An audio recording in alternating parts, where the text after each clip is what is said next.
Amin. Assalamualaikum warahmatullahi wabarakatuh.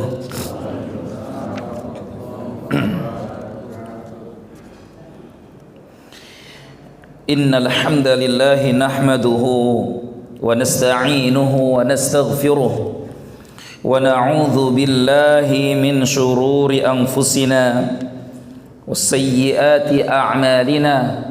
Man yahdihillahu fala mudilla lahu wa man yudlilhu fala hadiya lahu. Nashhadu an la ilaha illallah wahdahu la syarika lahu wa nashhadu anna Muhammadan abduhu wa rasuluhu la nabiyya wa la rasula ba'da. Ya ayyuhalladzina amanu taqullaha haqqa tuqatih wa la tamutunna illa wa antum muslimun. Allahumma salli wa sallim wa barik wa karrim ala habibina wa nabiyyina wa syafi'ina wa sayyidina wa maulana Muhammadin wa ala alihi wa ashabihi wa man tabi'ahum bi ihsanin ila yaumiddin. Kaum muslimin dan muslimat, a'azzakumullah wa iyaya. Alhamdulillahi rabbil alamin. Segala puji dan syukur hanyalah milik Allah Rabb semesta alam. Salawat beriring salam kita curah limpahkan pada Rasulullah sallallahu alaihi wa ala alihi wa sahbihi wasallam. Malam hari ini kita melanjutkan kajian kita dari kitab Hadis Arba'in. Pada pertemuan yang lalu kita telah membahas ma huwal Islam wa ma huwal iman. Islam itu apa? Iman itu apa? Yang secara ringkas dapat dikatakan al-islamu ala niyatun wal imanu fil qalbi. Islam itu adalah apa yang nampak dalam diri kita. Semua perbuatan yang terlihat itu namanya Islam. Wal imanu ma fil qalbi. Sementara iman pusatnya ada di hati. Sehingga iman itu sesuatu yang sirri, bukan alaniyah. Sir artinya tersembunyi, alaniyah artinya terang-terangan. Yang terang-terangan nampak itulah Islam. Salat kelihatan, itu Islam. Puasa Ramadan kelihatan, itu Islam. Zakat kelihatan, itu Islam. Haji kelihatan, itu Islam. Tapi iman adalah sesuatu yang tersembunyi di dalam hati. Itulah keimanan. Dua-duanya sama-sama penting karena saling mendukung. Apa yang ada di dalam hati dikuatkan dengan apa yang terlihat pada yang nampak zahir.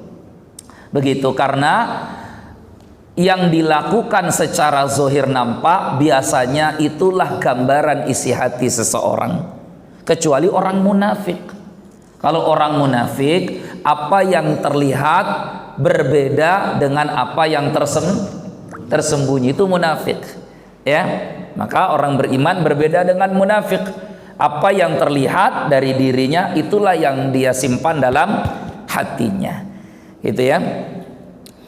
Sehingga iman itu sesuatu yang tersembunyi, Islam itu sesuatu yang nampak. Walidzalik, oleh karena itu kana Nabi sallallahu alaihi wasallam yaqulu fi du'aihi idza shalla 'alal mayyit.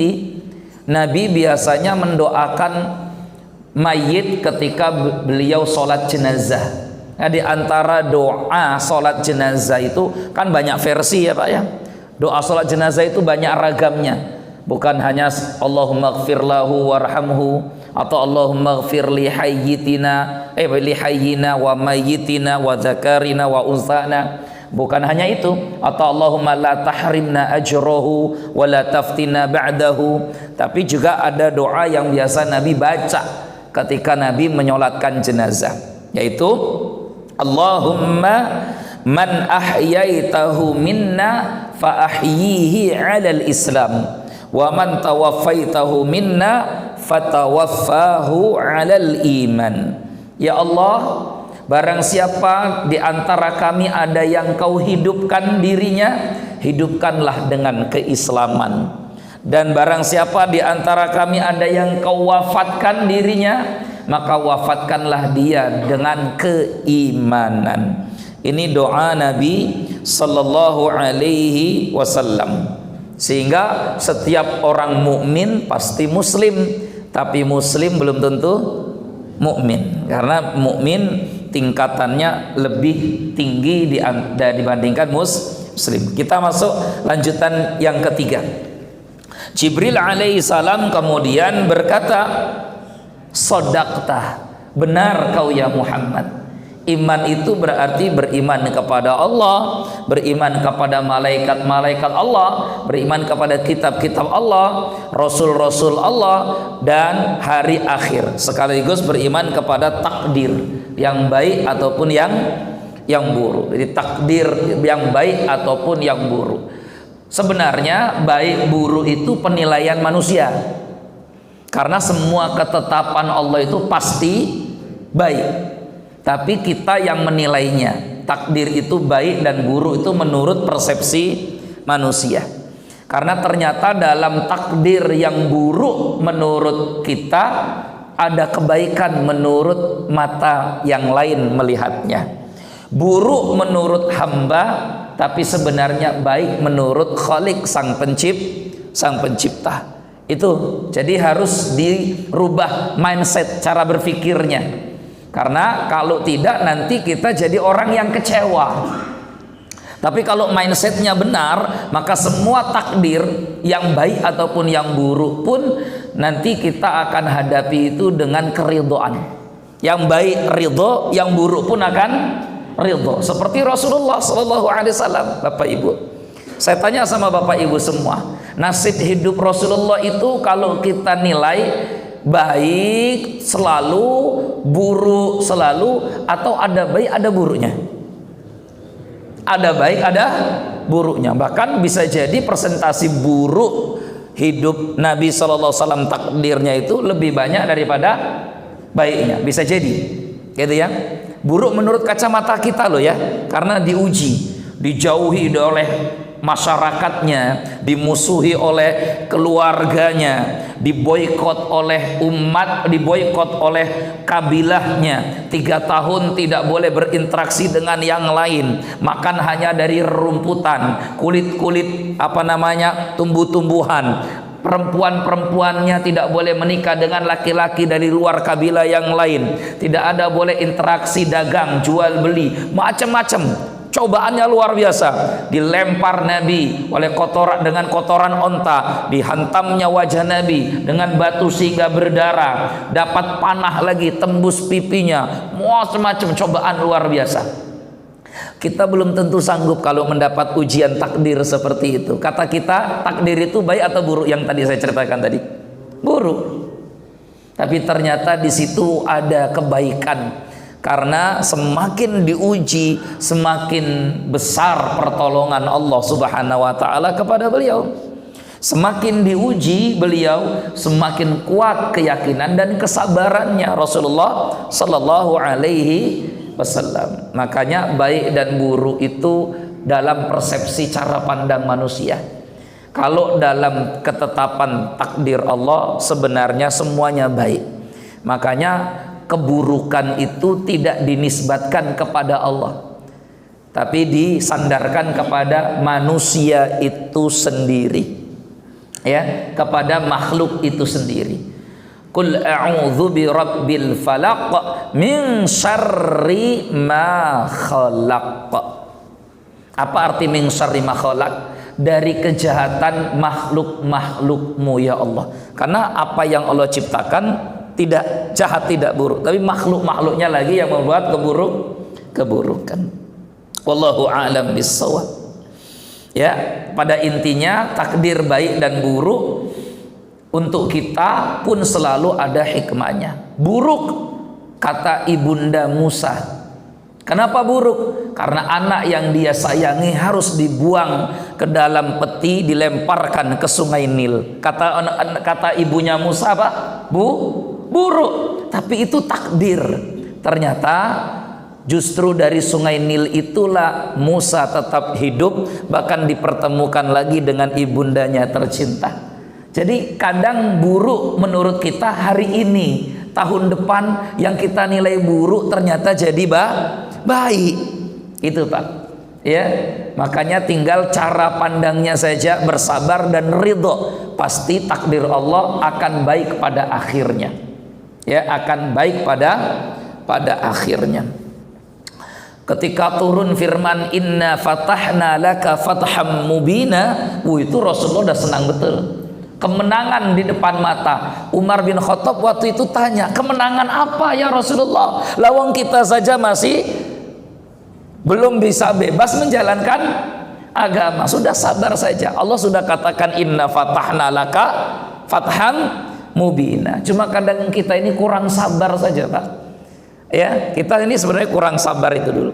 Makanya ketika Allah katakan kami akan berikan kemenangan kepadamu ya Muhammad, kemenangan yang nyata. Tapi bahasa Al-Qur'annya dengan kata fatahna. Fatahna artinya sudah kami berikan kemenangan kepadamu. Yang pada waktu itu belum banyak difahami oleh para sahabat.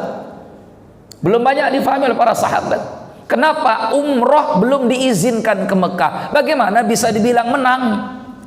Haji tidak diizinkan selama 10 tahun berangkat ke Mekah, tidak boleh haji. Bagaimana bisa dibilang menang? Janjian Hudaybiyah, berangkat para sahabat dan Nabi sampai dekat Mekah suruh balik lagi. Gimana menang? Itu namanya kalah. Kalau menang itu kita terhormat. Tapi turun sesungguhnya kami menangkan kau ya Muhammad. Ternyata betul Pak. Setelah kejadian Hudaybiyah tidak ada lagi perang. Kaum muslimin mengalah di awal. Pulanglah mereka, sembelihlah hadyu. Hewan-hewan yang sudah disiapkan untuk haji, tidak jadi haji, dipotong semua. Para sahabat nangis. Rasulullah perintahkan, potong. Tidak ada yang mau motong. Marah Nabi Muhammad, masuk ke tenda, berjumpa istrinya Ummu Salamah. Nangis Rasulullah. Kenapa ya Rasulullah? Umatku Ummu Salamah, umatku sudah mulai membangkang, tak mau menuruti perintahku, memotong hewan kurban yang harusnya dipotong untuk jamaah haji, namanya hadyu. Kata Ummu Salamah, coba anda keluar ya Rasulullah.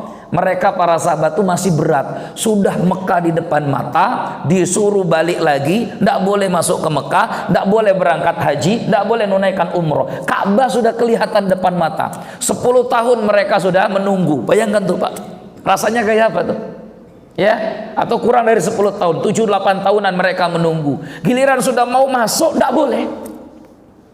Maka Umar katakan, alasna 'alal haqqi wa hum 'alal batil ya Rasulullah, bukankah kita di atas kebenaran, mereka kafir Quraisy itu kebatilan? Iya. Alaysa qatlana fil jannah wa qatlahum finnar, bukankah kalau kami berperang mati hari ini masuk surga dan mereka berperang mati hari ini masuk neraka? Benar. Udah kalau gitu lawan aja. Lawan aja. Kata Umar bin Khattab. Kata Rasulullah, potong semua hewan. Tidak ada yang mau potong. Nabi nangis. Kata Ummu Salamah, lihat Rasulullah itu Nabi Rasul. Semua yang Nabi lakukan itu karena wahyu. Pun demikian beliau Nabi dan Rasul masih mau menerima nasihat istri. Istrinya kasih nasihat. Nah kita ini bukan Nabi, bukan Rasul. Kadang nggak mau menerima nasihat istri. Apa lebih hebat kita Pak?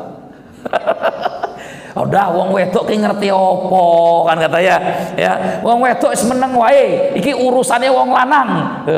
Itu kata bapak-bapak sebelah sana, sini mah enggak. Lah Rasulullah itu menerima masukan dari Ummu Salamah.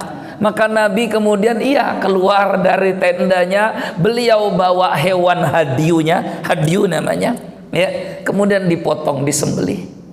Tanda haji tidak jadi. Orang kalau hajinya tidak jadi begitu, gagal sudah, ya kan, tertahan di tengah jalan, tidak jadi, disembelih. Para sahabat nengok, lihat Rasulullah keluar dari tenda sendirian, dia potong hewannya. Kok kita nggak mau motong ya? Iya, akhirnya yang lain pun pada keluar, motong satu persatu tuh, coba lihat. Ya pulang kita ke Madinah, pulanglah mereka. Tapi turun ayat inna fatahna laka fatham mubina. Gimana menang? Wong kita nggak boleh haji, kita nggak boleh umrah. Udah tenang aja.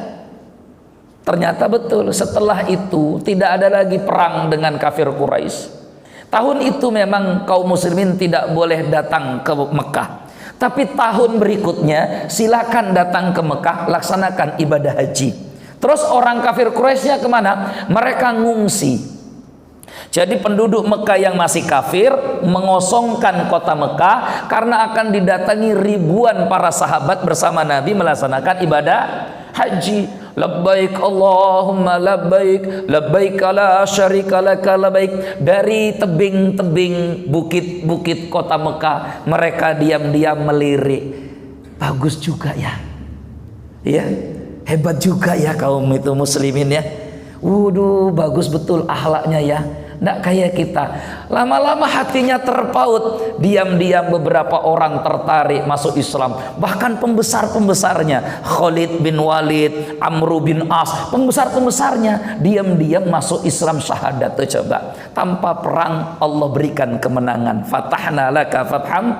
Ngalah tapi diberikan kemenangan. Karena yang ngalah belum tentu kalah. Yang ngalah belum tentu kalah.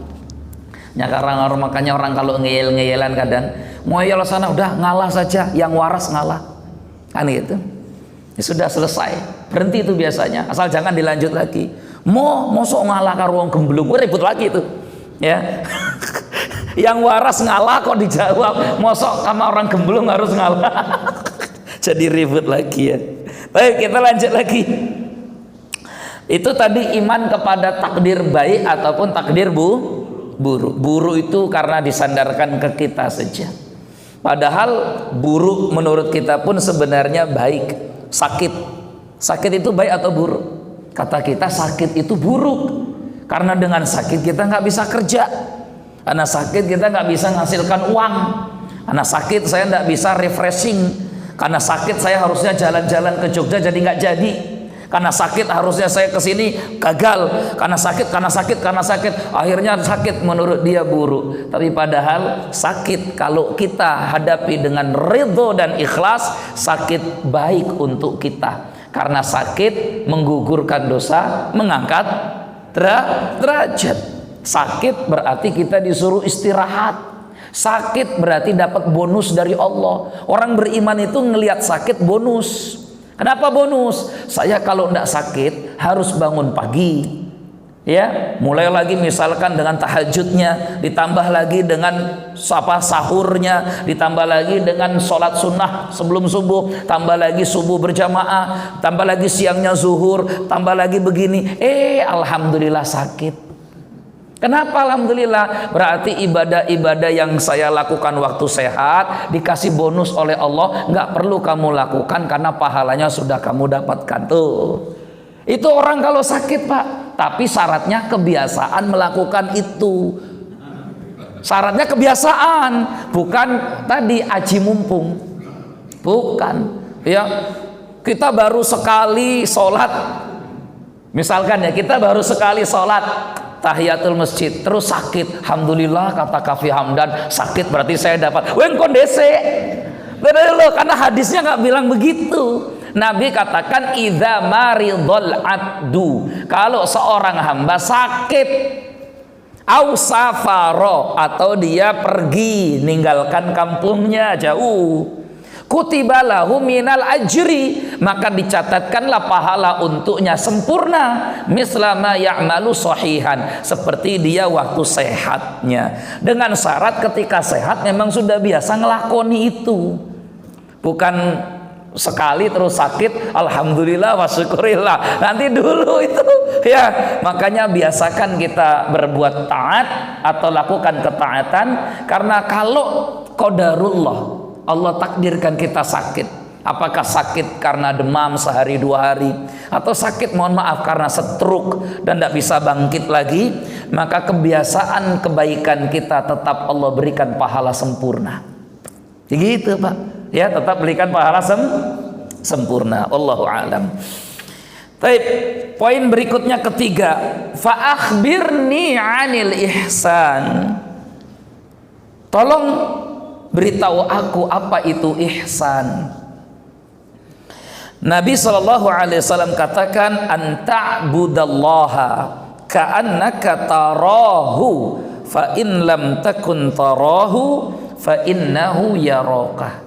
Ihsan itu adalah engkau menyembah Allah ka'annaka tarahu, seolah-olah engkau melihatnya. Fa in lam takun tarahu, dan pasti kamu tidak bisa melihatnya. Ya, fa in lam takun tarahu, in lam takun itu maknanya bisa juga sekali-kali kau tidak bisa melihat, atau menggunakan lam, in lam takun itu maknanya bisa juga diartikan lan, sekali-kali tidak. Karena memang tidak mungkin bisa melihat Allah, tidak mungkin bisa melihat Allah kalau kita ini masih jasadnya seperti ini. Karena untuk bisa melihat Allah, kita harus merubah ya komponen jasmani kita ini. Makanya Allah tidak mungkin bisa dilihat kecuali di akhirat. Wujuhu yawma idzin nadhirah ila rabbiha nadhirah. La tudrikuhul absar wa huwa yudrikul absar wa huwa latiful khabir. Tidak ada yang bisa melihat Allah. Tidak ada. Kalau ada orang yang ngaku bisa melihat Allah, ya berarti mereka ini menentang ayat Al-Quran dan hadis Nabi. Aisyah saja tanya ke Rasulullah, padahal Rasulullah itu begitu dekatnya dengan Allah pada waktu itu.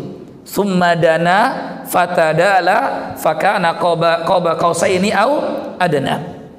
Itu kondisi Nabi begitu dekatnya dengan Allah. Summadana fatadallah. Nabi begitu dekat karena Isra Mi'raj. Allah begitu dekat dengan Rasul waktu Isra Mi'raj. Malaikat Jibril saja tidak boleh masuk ke Sidratul Muntaha. Tapi Rasulullah lewat Sidratul Muntaha. Kata Jibril, saya cuma bisa ngantarkan kau sampai sini ya Muhammad. Kami tidak boleh lewati ini. Tapi Rasulullah boleh melewati itu. Bayangkan tuh Pak, ya. Maka setelah turun ke bumi, turun ke dunia, Aisyah kemudian bertanya, bukan setelahnya ya, tapi beberapa waktu kemudian. Karena waktu kejadian Isra Mi'raj, Siti Aisyah masih kecil, ya, masih kecil itu. Isra Mi'raj berarti Siti Aisyah sekitar umur 7 tahunan. Nah, beberapa tahun kemudian Aisyah tanya dalam hadis Sahih Bukhari, ya Rasulullah, hal ra'aita rabbak? Ya Rasulullah, ketika engkau dekat sekali dengan Allah di Sidratul Muntaha untuk menerima perintah salat, apakah kau melihat Tuhanmu Allah Subhanahu wa taala? Kata Nabi, nurun anna ra'ahu. Kata Nabi, cahayanya begitu mengkilat, nyilaukan mata, bagaimana mungkin saya bisa melihat Allah? Jadi Nabi saja waktu itu tidak melihat Allah.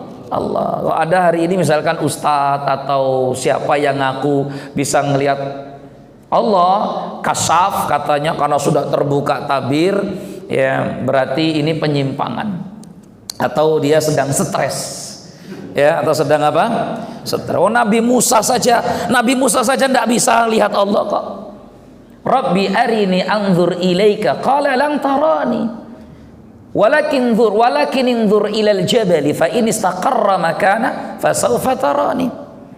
Ya Rabb, nampakkanlah dirimu supaya aku bisa melihat engkau, kata Nabi Musa dalam surah Al-A'raf. Maka kata Allah, Musa, sekali-kali kau tidak bisa melihat aku, tidak akan bisa. Lan di situ sekali-kali tak mungkin, ya. Sehingga jangan coba-coba pingin melihat Allah, jangan. Karena sekarang ini banyak macam-macam. Ada yang ngaku melihat Allah, ada yang ngaku melihat Rasulullah, waduh, macam-macam itu. Tapi kalau jamaah ini sudah ngefan, apapun dipercaya. Ngefan sudah. Saya sudah ngidolakan Ustadz Fulan ngaku melihat Rasulullah. Percaya apa? Percayalah, percaya semua. Karena nggak ada lagi ditimbang dengan Al-Quran dan Sunnah. Maka saya bilang kalau ada ustadz mengaku melihat Rasulullah, berarti ustadz ini sudah naik derajatnya. jadi sahabat Rasulullah radhiyallahu anhum wa radu'an dzalika liman khasyya rabbah. Jadi begitu kan akhirnya. Jadi sahabat Nabi sekarang sudah mulai tambah. Kan dulu sahabat Nabi 124.000. Itu menurut Imam Abu Zur'a, muridnya Imam Hambali. Sahabat Nabi 124.000. Sekarang nambah lagi tahun 2021. 2022 nambah lagi. Karena ada ustadz-ustadz yang ngaku melihat Rasulullah. Maka yang mengaku melihat Nabi itu berarti sahabat. Ustadz Tumiran berarti sahabat Tumiran radhiyallahu anhu. Ustadz Parsono berarti sahabat Parsono, kalau ada ya. Tapi kalau saya menyampaikan saya melihat Nabi Muhammad, Pak, ya udah antum bilang saja Kafi Hamdan berarti sudah gila. Itu selesai itu ya gitu. Karena sudah gitu ya. Baik, kita lanjut lagi. Al-ihsan itu begitu. Karena tidak mungkin kita melihat Allah. Fa innahu yaraka. Sesungguhnya Allah lah yang maha melihat engkau. Begitu. Jadi ihsan itu apa, Ustaz? Ihsan itu adalah seorang wanita di tengah malam dia sedang berbicara dengan ibunya. Ibu, penghasilan susu kita sangat sedikit sekali, tidak cukup untuk kehidupan kita berdua saja. Kenapa? Karena susu kita katanya menurut orang-orang di pasar jualannya mahal, sementara tukang susu yang lain murah-murah. Kata ibunya, itu kan karena susu mereka ndak asli, dicampur, ya, susunya susu campuran. Maka wajar mereka murah. Susu kita ini kan asli, di harga segini saja untung kita menipis. Oh gitu ya, iya. Tiba-tiba ibunya bilang, gimana kalau kita juga campur? Malam-malam tidak ada CCTV waktu itu.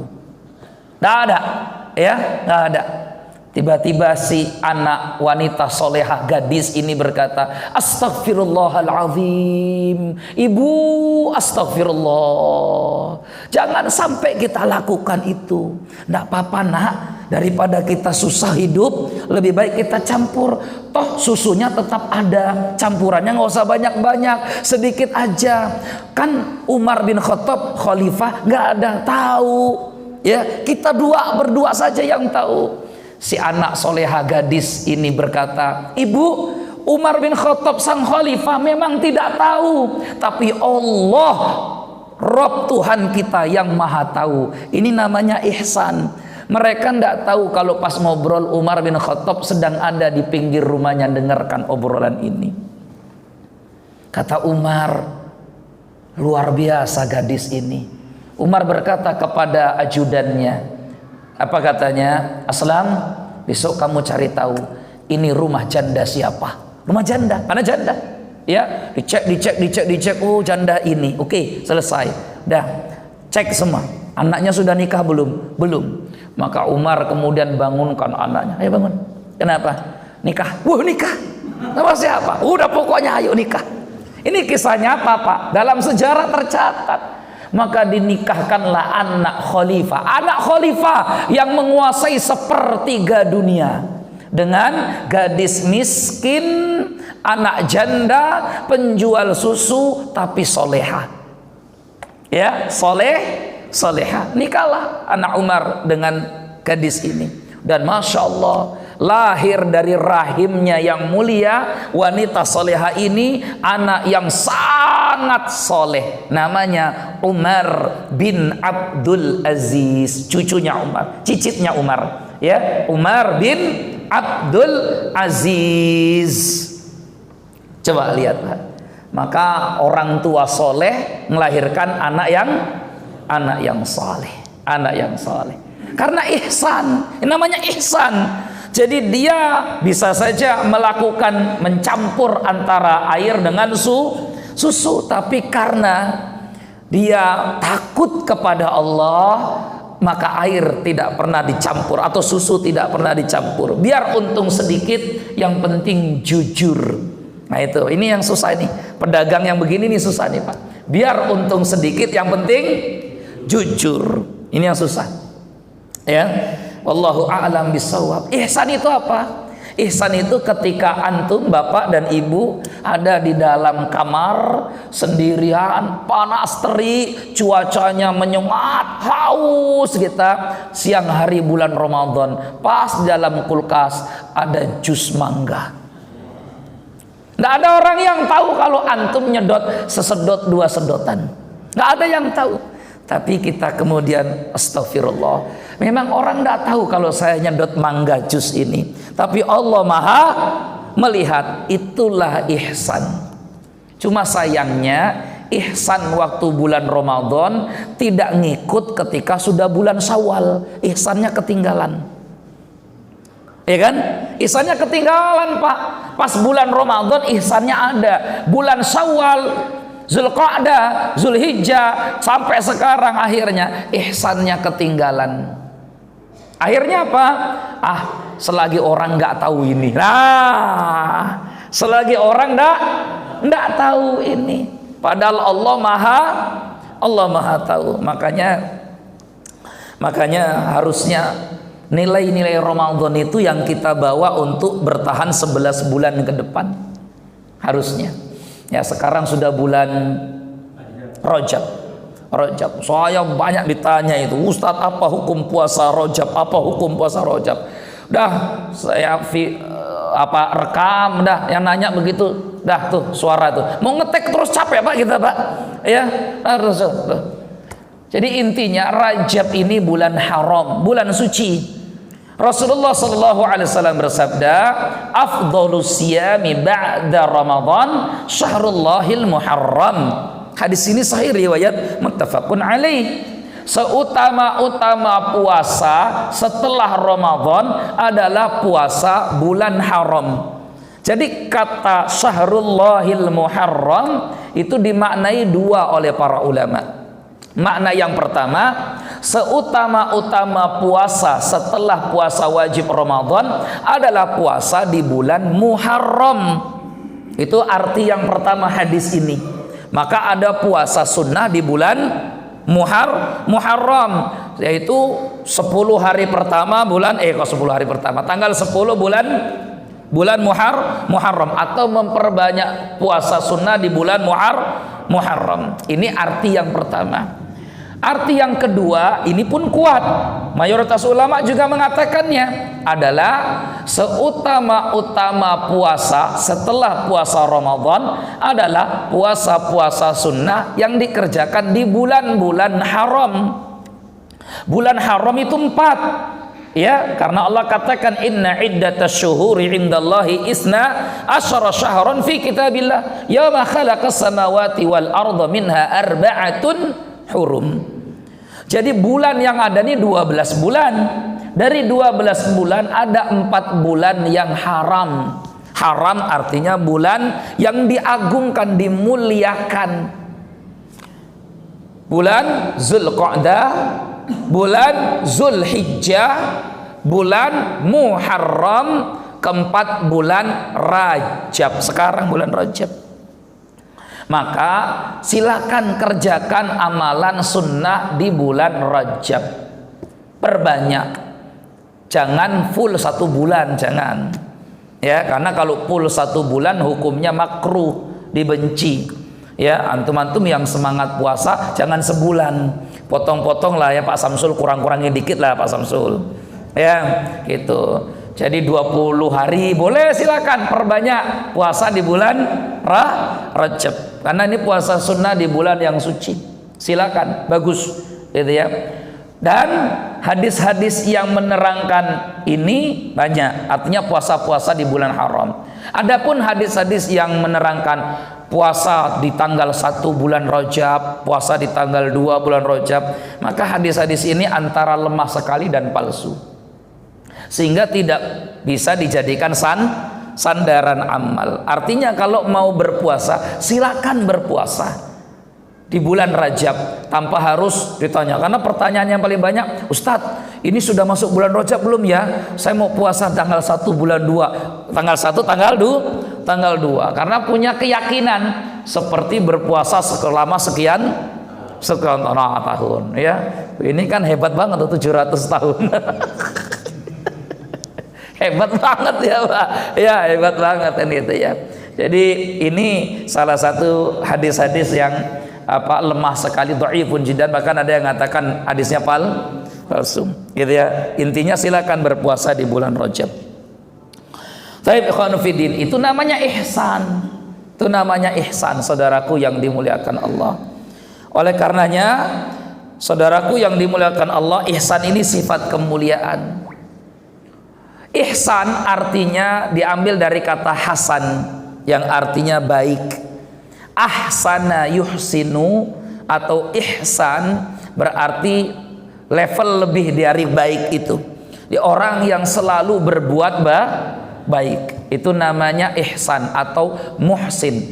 Atau dalam arti yang lain, ahsan adalah ismun tafdil, bentuk superlatifnya dari kata baik yang artinya paling baik dan terbaik. Maka dalam agama kita ada banyak amalan yang ketika kita lakukan jangan hanya sekedar baik, tapi lakukanlah dengan yang terbaik. Contohnya apa? Memperlakukan istri, lakukanlah dengan terbaik. Perlakukan mereka, istri kita, dengan terbaik. Jangan sampai tidak terbaik.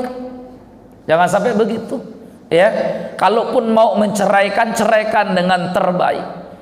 Belum lama ini ada seorang perempuan datang ke rumah saya, nangis ya. Hari apa ya, minggu yang lalu lah ya, nangis. 37 tahunan lah umurnya, masih muda ya. Karena sudah diancam cerai sama suaminya. Sudah diancam cerai. Yang bikin dia sedih karena tengah malam, Ustadz saya sedang tidur dicekek sama suami saya, Ustadz. Saya sampai kaget dicekek. Apa kata dia? Kubunuh kamu tuh, coba. Ya Allah ya Karim. Ya, padahal suaminya juga ikut ngaji. Di masjid ini ada nggak ya suaminya? Yang mana suaminya? Ya, itu. Ya, jadi dia datang ke rumah, wanita ini datang ke rumah karena suami istri kenal dengan saya. Suami istri kenal dengan saya, sampai saya kadang tidak percaya. Kok bisa begitu? Iya, ya qadar. Ternyata bisa begitu. Ya, gitu. Maka saya pesankan, semarah apapun kita dengan istri kita, perlakukanlah dia dengan ihsan. Kalaupun menceraikan, ceraikanlah dengan cara ihsan. Jangan pakai kayak tadi dicekek-cekek begitu. Ya, gitu. Karena ada jenggotnya tuh, malu sama jenggotnya lah. Kan gitu ya. Nah, tapi bukan Pak Arifin, bukan Pak Arifin. Ya, gitu. Jadi ya Allah, saya sedih tuh dengarnya itu, karena ya dua-duanya kita kenal, gitu ya. So kok cerita malam ini, karena malam ini nggak ada orangnya kan, gitu ya. Nanti antum kan bisa nebak-nebak siapa yang biasa datang nggak datang hari ini. ya Allah. Baik, orangnya di belakang, orangnya di belakang, sedih ya, sedih ya. Gitu. Baik, khanafidin. Ihsan, kalau punya anak perempuan, ihsan Pak. Karena Nabi perintahkan itu. Karena punya anak wanita ini harus betul-betul kita didik dengan didikan yang terbaik, bukan hanya sekedar yang baik. Karena wanita ini kemuliaan bagi kita. Kehormatan keluarga kita itu ada pada anak wanita ini. Ya, itu kenapa kita harus betul-betul jaga anak wanita ini. Yaitu jangan sembarangan diobral, jangan. Pastikan titipkan anak gadis kita pada laki-laki yang baik. Hasan Al-Basri ditanya, Imam Hasan Al-Basri, murid 200 orang sahabat, anak gadisku dilamar beberapa laki-laki. Wow, berarti laku ini anak ini. Nah, banyak laki-laki ngelamar dia, kan gitu ya. Kira-kira dari lamaran-lamaran laki-laki tadi itu, lamaran anak laki-laki mana yang harus aku terima? Yang satu mungkin kaya, yang satu anak pejabat BUMN, yang satu mungkin anak menteri, yang satu mungkin anak ini, kan itu kalau konteksnya hari ini ya. Kan biasanya kan ini perempuan nih, ya pintar, cantik, pokoknya sempurna banget kan gitu ya. Adanya cuma di sinetron yang begitu kan ya. Kata Hasan Al-Basri tanya, mana ini yang harus saya terima? Lihat jawaban Hasan Al-Basri. Mana di antara laki-laki yang melamar putrimu yang paling punya rasa takut kepada Allah? Ambil itu jadi mantumu. Ya, mana yang paling punya rasa takut kepada Allah? Wah, berarti harus selektif betul. Iya. Nyari mantu yang kita akan percayakan anak kita kepadanya harus selektif, Pak. Jangan asal-asalan. Jangan modal ganteng doang. Ya ganteng perlu gitu ya. Tapi jangan itu doang gitu loh. Jangan itu doang. Ya, karena itu bukan satu-satunya. Karena laki-laki yang punya rasa takut kepada Allah, ihsan tuh. Dia tidak akan zolim kepada istrinya, dan dia akan zolim kepada istrinya. Itu ya. Wallahu a'lam bissawab. Taib. Ada lagi ndak ihsan? Ada ihsan dalam berbakti kepada orang tua. Harus ihsan. Ada lagi ndak ihsan? Ada ihsan. Lakukan yang terbaik ketika menyembah Allah Subhanahu wa taala. Ya, karena Allah hanya menerima ibadah yang ahsan. Alladzi khalaqal mauta wal hayata liyabluwakum ayyukum ahsanu amala. Jadi ibadah pun harus yang terbaik. Jangan sampai kita ibadah ini ling penting wis salat. Nah, kata-kata sing penting wis salat ini bahaya. Karena sing penting wis salat itu nggak, bahasa apa itu Pak, sing penting wis sholat ya, pokoknya itu ya, kata-kata sing penting wis sholat itu ciri orang tidak mau memperbaiki ibadah. Rampung Pak, wis loh kok sholatnya cepet men, wis sing penting wis sholat lah, tuh kan, coba tuh. Biarpun sholatnya brutak, assalamualaikum, kok rampung cepet men, selim penting wis sholat. Coba. Puasa, hati-hati puasa. Allah yang penting wis ramangan raminum. Kan gitu ya. Karena puasa itu menurut orang kebanyakan yang penting ndak makan, ndak minum. Jadi hati-hati Bapak Ibu, kata-kata ling penting dan sing penting ini membuat kita bukan jadi hamba Allah yang ihsan. Karena orang yang ihsan itu selalu ingin memperbaiki dirinya, maka disebut dengan ahsan. Selalu perbaiki dirinya. Dia ingin ibadahnya ini betul-betul diterima oleh Allah Subhanahu wa ta'ala. Seperti Imam Malik yang setiap kali mau belajar menyampaikan hadis Nabi, Imam Malik harus mandi dulu, pakai baju yang rapi, wangi. Ditanya, Imam, kenapa engkau pakai pakaian seperti ini? Kata Imam Malik, karena saya mau belajar firman Allah dan sabda Rasulullah. Tuh coba. Jadi harus rapi. Nggak pulang kerja belum mandi langsung datang ke sini, buah gitu. Apa nggak nyebar semua Pak baunya kan? Jadi ngaji pun itu pakai adab yang terbaik. Salat. Lihat kata Allah, ya bani Adam, surat Al-A'raf, khudhu zinatakum inda kulli masjidin. Hai anak Adam, pakailah pakaian yang indah ketika kamu mau masuk masjid. Ibadah itu pun harus ihsan, terbaik. Dan di antara ciri ibadah terbaik itu pakai pakaian yang indah. Pakai pakaian yang indah. Ya kecuali karena kita darurat misalkan, asal mampir. Karena ini masjid pinggir jalan, saya mampir pulang dari kerja, oke lah itu. Tapi kalau ini masjid ada di rumah kita pulang sudah sampai rumah, kok kita tidak pakai pakaian yang indah? Nggak harus baru Pak, nggak harus baru. Yang penting indah, itu ya. Yang penting indah. Maka pakailah pakaian yang indah itu. Indah berarti sopan. Indah berarti rapi. Indah berarti tidak menampakkan auratnya. Wallahu ta'ala a'lamu bissawab.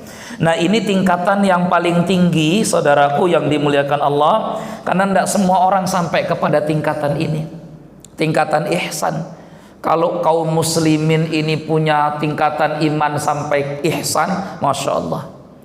Ada pemimpin, pemimpinnya ihsan, luar biasa. Maka dia nggak akan berani tanda tangan itu. Saya ketemu dengan kabid, mantan kabid di Lampung provinsi.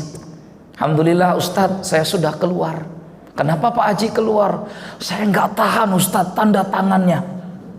Oh kenapa? Saya setiap tanda tangan itu takut betul. Udahlah, saya sekarang saya karyawan biasa, dagang saja di Bambu Kuning. Dagang, dapat rezeki, untung alhamdulillah. Nggak dapat ya sudah, kabid Pak.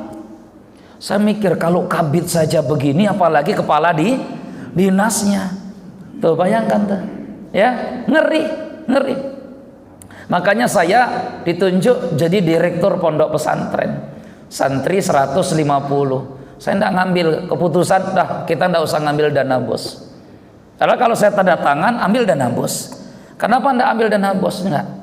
Kita dana bos ini banyak tidak seberapa, tapi harus bohong itu. Bohongnya saya itu, bohongnya kita itu nanti akan diminta pertanggungjawaban.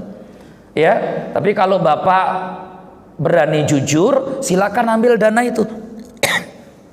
Tapi di mana-mana biasanya mohon maaf ya, ini kalau ada orang pemerintahan ya, mohon maaf kalau tersinggung ya alhamdulillah ya, karena hampir semua dana-dana yang terkait dengan pemerintahan itu selalu manipulatif ya, atau bahasa canggihnya itu apa itu namanya itu, memalsukan fiktif, memalsukan apa tuh, kwitansi itu apa namanya tuh.